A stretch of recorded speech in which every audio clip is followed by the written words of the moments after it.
La neige tombait doucement sur New York ce matin-là, transformant les rues animées en un tableau hivernal. Mais le cœur de Chelsea Johnson battait la chamade, non pas de froid, mais d'excitation. À 15 ans, elle se tenait devant l'imposante façade de la Prestige Trust Bank, prête à faire son tout premier dépôt. Ce chèque de bourse de 10 000 $ n'était pas juste de l'argent, c'était le symbole de son travail acharné et un premier pas vers son indépendance. Tu peux le faire, Chelsea. Entre, dépose le chèque, et c'est tout, se dit-elle, prenant une grande inspiration. Bien que sa mère, Celeste Johnson, soit une figure respectée et influente dans le monde des affaires, une ancienne légende de la WNBA qui avait ensuite conquis le monde de la finance, Chelsea avait insisté pour venir seule. « Je dois apprendre à gérer ce genre de choses par moi-même », avait-elle affirmé à sa mère ce matin-là. Fière de l'autonomie de sa fille, Céleste avait accepté, non sans lui demander de la tenir au courant. Les portes automatiques s'ouvrirent sur un souffle d'air climatisé. Le sol en marbre poli brillait, reflétant les lumières du plafond. Des gens en costume se hâtaient, leurs pas résonnants. Chelsea serra l'enveloppe contenant le chèque contre sa poitrine et se dirigea vers la file d'attente. Personne ne la reconnut comme la fille de cette figure publique, et c'était parfait ainsi. C'était la première fois qu'elle venait dans cette agence, loin des cercles où sa famille était connue. Aujourd'hui, elle voulait juste être une cliente comme les autres. Si ce contenu vous a plu, n'oubliez pas de vous abonner et de laisser en commentaire l'action qui vous a le plus marqué dans ce film. Quand son tour arriva enfin, un jeune employé aux cheveux châtains, dont le badge indiquait Ethan Riley, l'accueillit avec un sourire professionnel. « Bonjour, comment puis-je vous aider ?» demanda-t-il. « J'aimerais déposer ce chèque, s'il vous plaît », répondit Chelsea. Ethan ouvrit l'enveloppe, ses yeux s'écarquillèrent légèrement. « C'est un chèque de 10 000 $, fit-il remarquer, levant les yeux vers elle avec plus d'attention. « Oui, c'est une bourse d'études. »« J'ai tous les documents ici, » dit-elle, sortant rapidement les papiers de son sac à dos. Ethan les examina, puis regarda de nouveau Chelsea. « Je vais devoir appeler ma supérieure pour valider ça. »« Pourriez-vous patienter un instant? »« Bien sûr, pas de souci, » sourit Chelsea, bien qu'un nœud se serra dans son estomac. « Procédure standard pour les montants élevés, » répondit Ethan, sans grande conviction dans la voix. Quelques minutes plus tard, une femme d'une 50aine d'années, blonde avec les cheveux tirés en chignon strict, s'approcha. Son badge indiquait Christina McDonald, responsable d'agence. Elle prit le chèque, le scrutant d'un œil soupçonneux. Chelsea s'installa à l'endroit indiqué, sous les regards curieux des autres clients et employés. « Pourquoi est-ce qu'il me regarde comme ça ?» pensa-t-elle, s'enfonçant dans son siège. De là, elle observa Christina accueillir d'autres clients. Un homme en costume, une vieille dame, un jeune couple, tous blancs, tous accueillis avec des sourires et une efficacité irréprochable. « Ce chèque est bien à vous ?» demanda-t-elle sèchement, sans même dire bonjour. « Oui, madame. C'est ma bourse d'études. » Christina haussa un sourcil. « Une étudiante avec une telle somme? Vous êtes sûr que ce chèque vous appartient? » Le visage de Chelsea s'empourpra. « Oui, j'en suis sûre. Je l'ai obtenu grâce à mes résultats scolaires. » Christina examina les documents. « Nous allons devoir vérifier cela plus en détail. Veuillez patienter là-bas, s'il vous plaît. » Elle désigna une salle d'attente. « Pour combien de temps? » demanda Chelsea. « Le temps qu'il faudra, » répondit Christina sèchement.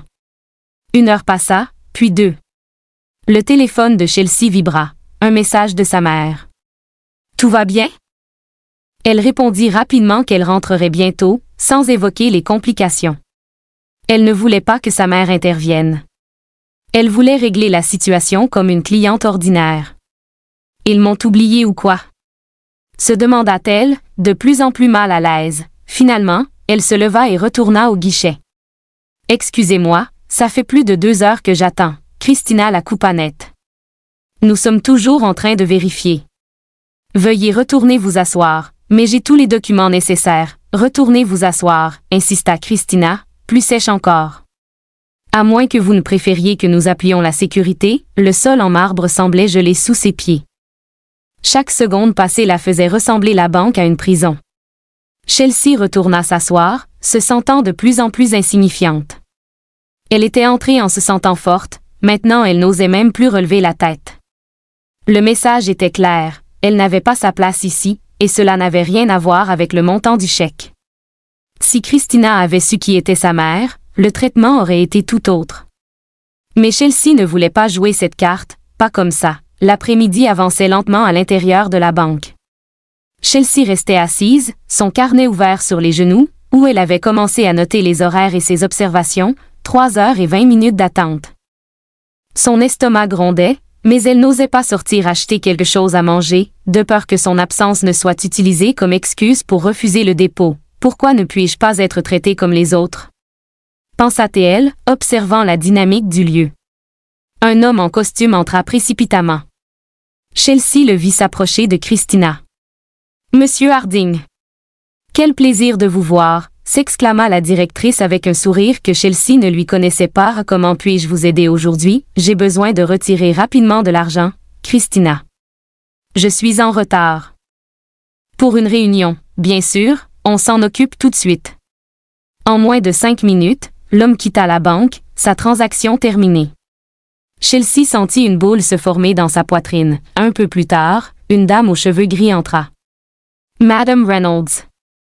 Comment va votre petite fille? J'ai entendu dire qu'elle est entrée à l'université. Oui, nous sommes tellement fiers. Harvard, vous vous rendez compte? Merveilleux. Que puis-je faire pour vous aujourd'hui? » Chelsea observait tout cela, notant chaque détail. Peu après, un homme à l'accent prononcé, visiblement d'origine moyen-orientale, s'approcha. Le sourire de Christina disparut aussitôt. « Veuillez patienter un moment. Monsieur. Revenez plus tard. » L'homme tenta d'expliquer qu'il voulait simplement échanger quelques billets, mais elle l'ignora complètement. Elle voulait crier, disparaître, remonter le temps, écrivit Chelsea dans son carnet, ses mains légèrement tremblantes. Elle voulait leur dire qui était sa mère, mais elle ne voulait pas être respectée pour cela. Elle voulait être respectée en tant que personne. C'était comme si l'air lui pesait sur les épaules, l'empêchant presque de respirer normalement. La fierté qu'elle avait ressentie en recevant sa bourse semblait désormais bien loin, écrasée par le mépris ambiant, lorsque l'horloge marqua 4 heures d'attente. Chelsea vit Christina faire un signe à un agent de sécurité grand et costaud. Celui-ci s'avança dans sa direction. « Mademoiselle, je vais vous demander de me suivre, dit-il d'une voix grave. « Où ça? » demanda Chelsea, le cœur battant à tout rompre, dans la salle d'attente à l'arrière. « Ordre de la direction. Mais pourquoi? »« Je veux juste déposer mon chèque, ne posez pas de questions. »« Suivez-moi, répondit-il d'un ton froid et autoritaire. Chelsea tenta de protester. « Ce n'est pas juste. D'autres personnes ont été servies en quelques minutes et... »« Vous contestez nos procédures de sécurité ?» coupa le garde, posant la main sur sa radio à la ceinture comme une menace à peine voilée. Quelques personnes regardèrent la scène, mais personne n'intervint. Chelsea prit son sac à dos et suivit l'homme, humilié. On l'amena vers une petite pièce à l'arrière avec seulement une table et 2 chaises. « Attendez ici » ordonna le garde en refermant la porte derrière elle. La pièce était oppressante. Chelsea inspira profondément, tentant de retenir les larmes qui montaient. Au lieu de pleurer, elle reprit son carnet et continua à écrire. Si elle ne pouvait pas se défendre pour l'instant, elle allait au moins tout documenter. « J'ose même pas imaginer ce que ma mère dirait si elle savait comment on traite les clients ici, » écrivit-elle. Elle parle toujours d'égalité et de respect. Cette agence fait exactement le contraire. 1 heure plus tard, la porte s'ouvrit. Christina était accompagnée d'un homme que Chelsea ne connaissait pas, grand, cheveux grisonnants, costume impeccable. Il semblait surpris de la voir là. « Je pensais que la pièce serait vide, » murmura Christina. « C'est qui? » demanda l'homme, fronçant les sourcils. « Personne d'important. »« Juste une gamine avec un chèque suspect. » Chelsea sentit le sang bouillonner dans ses veines à l'écoute du mot « personne », mais resta silencieuse. Feignant d'être absorbée par son carnet tout en tendant l'oreille. « On ne peut pas parler ici, » dit l'homme. « C'est qu'une gamine, Mark. » Elle ne comprend rien à ce qu'on dit. L'homme, apparemment nommé Mark Donovan, semblait mal à l'aise mais céda. Ils s'installèrent dans un coin de la pièce et commencèrent à parler à voix basse peu à peu. Des fragments de conversation lui parvinrent. Prestige Trust Bank. Apex Financial Group, acquisition, information confidentielle de la banque. Chelsea se figea en entendant le nom de la banque.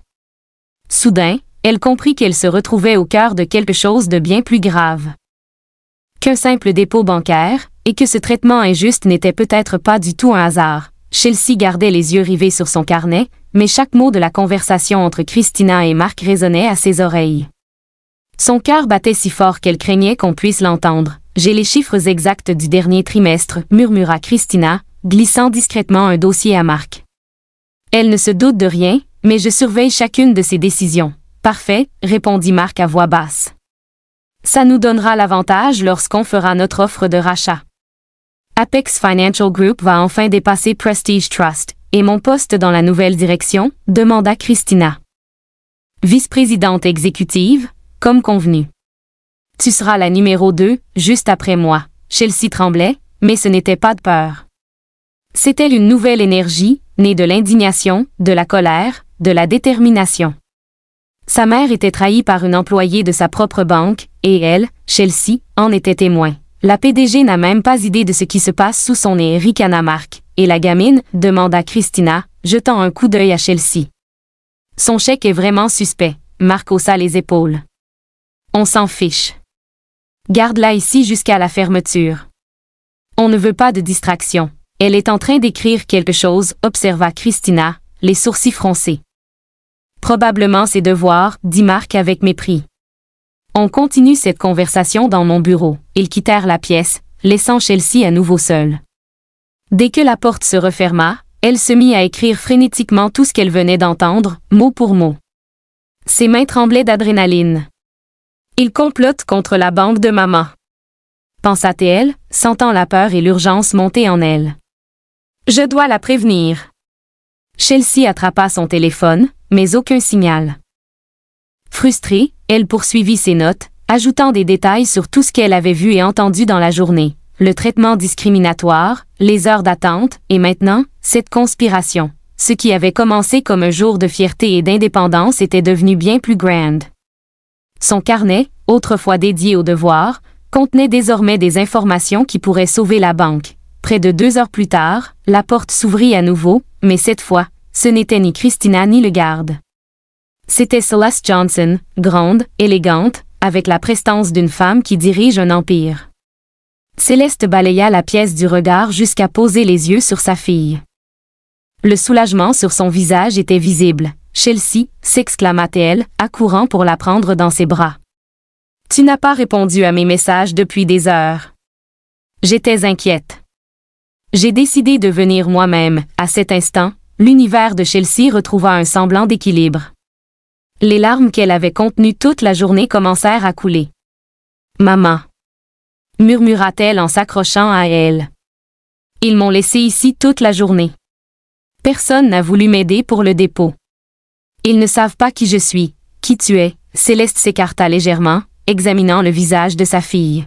« Pourquoi ?» Chelsea hésita à peine avant de répondre. « Tu sais pourquoi. » Maman, une ombre de compréhension traversa le visage de Céleste. L'espace d'un instant, la puissante femme d'affaires sembla vulnérable. Puis, son expression se durcit. « C'est ma banque, » dit-elle d'une voix basse et ferme. « Et ce n'est pas comme ça qu'on traite les gens ici. Mais il y a autre chose, » ajouta Chelsea rapidement. « J'ai entendu Christina McDonald parler avec un homme nommé Mark Donovan. Il complote contre toi, contre la banque. Mark Donovan? Mon principal concurrent? » Chelsea hocha la tête et ouvrit son carnet. « J'ai tout noté. Chaque détail. » Céleste parcourut les notes, son visage passant de la surprise à une colère froide. « Christina transmet des informations confidentielles à Apex Financial Group, » murmura-t-elle. « Et en plus, elle a osé discriminer ma fille sans même savoir qui elle était. Cela s'arrête aujourd'hui. » Elle sortit immédiatement son téléphone. « Sécurité, ici Celeste Johnson, la PDG. Ne laissez pas la directrice Christina McDonald ni aucun visiteur nommé Mark Donovan quitter les lieux. Et convoquez immédiatement une réunion d'urgence du conseil d'administration. » Chelsea observait sa mère, admirative devant sa force et sa détermination. « Viens, » dit Céleste en lui prenant la main. Ensemble, elles quittèrent la salle et traversèrent la banque jusqu'au bureau principal. Christina était à son poste, en train de taper sur son clavier, lorsqu'elle leva les yeux et aperçut Celeste Johnson. Son visage pâlit instantanément. « Madame Johnson » balbutia-t-elle, se levant précipitamment. Je ne savais pas que vous viendriez aujourd'hui. » manifestement, répondit Céleste d'un ton glacial. Je suis ici parce que vous avez retenu ma fille toute la journée en refusant de déposer son chèque de bourse. Votre fille? Le regard de Christina alla de Céleste à Chelsea, et la reconnaissance, suivie de l'horreur, envahit ses traits. Je ne savais pas. Il y a eu un malentendu. Et aussi, reprit Céleste, parce que vous transmettez des informations confidentielles à Mark Donovan. Un silence de plomb s'installa. Christina ouvrit la bouche, mais aucun mot n'en sortit. J'ai des preuves, dit Céleste, posant le carnet de Chelsea sur le bureau. Et les caméras de sécurité de cette agence montreront très clairement votre conversation avec Donovan. Christina comprit qu'elle était perdue. Le bureau principal de la banque s'était transformé en théâtre de confrontation. D'un côté, Christina McDonald, directrice, prise la main dans le sac. De l'autre, Celeste Johnson. Comment osez-vous, dit Céleste, sa voix parfaitement équilibrée entre calme et colère. Vous n'avez pas seulement trahi la confiance de cette banque et de ses clients, vous avez humilié ma fille uniquement sur la base de vos préjugés. Christina tenta de se justifier, mais ses mots sonnaient creux. Madame Johnson, c'était un malentendu au sujet de votre fille. Si j'avais su qui elle était, et c'est bien là le problème, la coupa Céleste. On ne devrait traiter personne de cette façon, peu importe son identité. Je suis à la tête d'une banque qui promet égalité et respect à tous ses clients, pas seulement à ceux que vous jugez dignes. Chelsea observait la scène. Son carnet toujours à la main, l'arme qu'elle avait utilisée contre l'injustice. Votre discrimination a été systémique, poursuivit Céleste.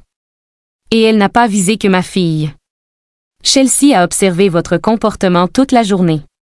Des agents de sécurité entrèrent, suivis de 2 membres du conseil d'administration que Céleste avait convoqués. Et concernant les accusations de collusion avec Mark Donovan, demanda l'un des directeurs. Les caméras de surveillance ont dû tout enregistrer, répondit Céleste.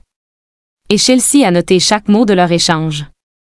Elle tendit le carnet au directeur. L'expression de Christina passa de la défense à la résignation. Vous ne comprenez pas, murmura-t-elle. L'offre d'Apex était irrésistible, plus irrésistible que votre intégrité. Que les principes de cette maison. La voix de Céleste était douce mais tranchante. Christina McDonald, déclara alors l'un des membres du conseil, après avoir parcouru les notes de Chelsea, vous êtes officiellement suspendu de vos fonctions avec effet immédiat. Les agents de sécurité vous escorteront après votre audition formelle. Alors qu'on l'emmenait dans une autre salle, Christina croisa le regard de Chelsea. Il n'y avait plus de mépris dans ses yeux, juste une réalisation tardive.